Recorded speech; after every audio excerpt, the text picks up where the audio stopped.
Major general গাঙ্গুলির কাছে আসবো, যে এটা বলাই বাহুল্য যে ভারতীয় সেনার এরকম সাকসেসফুল একটা সার্জিক্যাল স্ট্রাইক সেটা একটু হলেও আত্মবিশ্বাসের ভিতটা নড়বড় করে দিয়েছে পাকিস্তানের। তো সেক্ষেত্রে দাঁড়িয়ে এবং এই মুহূর্তে সেনারা অত্যন্ত অ্যালার্ট, এই অবস্থায় দাঁড়িয়ে ফিদায়ে অ্যাটাক কি মানে সবচেয়ে বেশি সম্ভাব্য?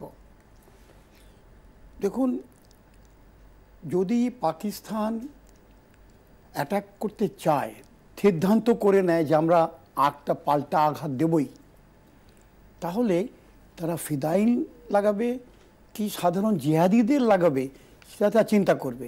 কিন্তু আমরা যেটা বললেন ফিদাইন অ্যাটাক, যেহেতু তাদের উদ্দেশ্য হচ্ছে প্রচুর সংখ্যায় মানুষকে হত্যা করা, রক্তস্রোত বইয়ে দেওয়া, নন স্টেট অ্যাক্টরসদের দিয়ে, তাদের দিয়ে, কিন্তু তাদের মধ্যেও তো ফিদাই আছে।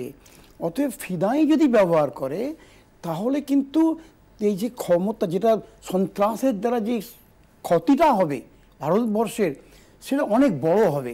শুধু ফিদাই এসে যদি ফায়ার করে পাঠানকোটে নন স্টেট অ্যাক্টরদের দিয়ে এরকম চোরাগোপ্তা নাশকতা, সেটার সম্ভাবনা এখনো সবাই বেশি দেখছেন এক্সপার্টসরা। আমি জেনারেল শঙ্কর রায়চৌধুরীর কাছে যাবো। জেনারেল রাজনীতি খুব সংক্ষেপে আপনার কাছে যেটা জানতে চাইবো যে হিলারি ক্লিন্টনের গলায় যে আশঙ্কাটা, সত্যি যখন অভিযোগ ওঠে যে আইএসআই ট্রেনিং দেয় জঙ্গিদের, জিহাদিদের, সেই জায়গা দাঁড়িয়ে পরমাণু অস্ত্র সেটা জঙ্গিদের হাতে যাওয়ার আশঙ্কা কি একেবারে অমূলক?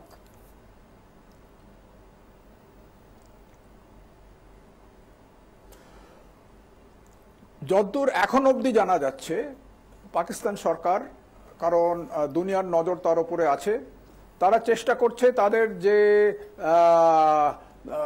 পরমাণু যে বোমা এবং অন্যান্য অস্ত্র আছে তার উপরে কন্ট্রোল করা, এবং তারা কন্ট্রোল রেখেছে। ওখানে বলছে যে আমাদের কন্ট্রোল আছে। তবে ওই পরমাণু অস্ত্রের যারা রক্ষণাবেক্ষণের চার্জে আছে পাকিস্তানে, তাদের মধ্যে যে জেহাদি ঢোকেনি, ফিদাইন ঢোকেনি, এটা বলা যায় না।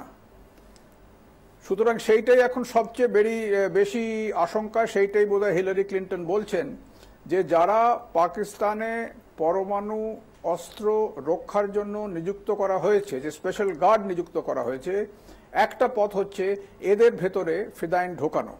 অত্যন্ত আশঙ্কার একটা জায়গা থাকছে। ভারত একটা যোগ্য জবাব দিয়েছে এবং এই বার্তাটা দিয়ে দিয়েছে যে ভারত শুধুমাত্র এই লাগাতার সন্ত্রাসী মদত সেটাকে বরদাস্ত করবে না।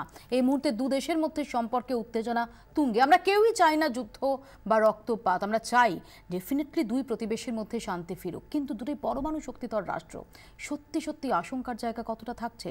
সত্যি পরমাণু অস্ত্র ব্যবহার হলে তার পরিণাম কি ভয়ঙ্কর হবে? তাই দিয়ে শেষ করব আজকের সোজা কথা।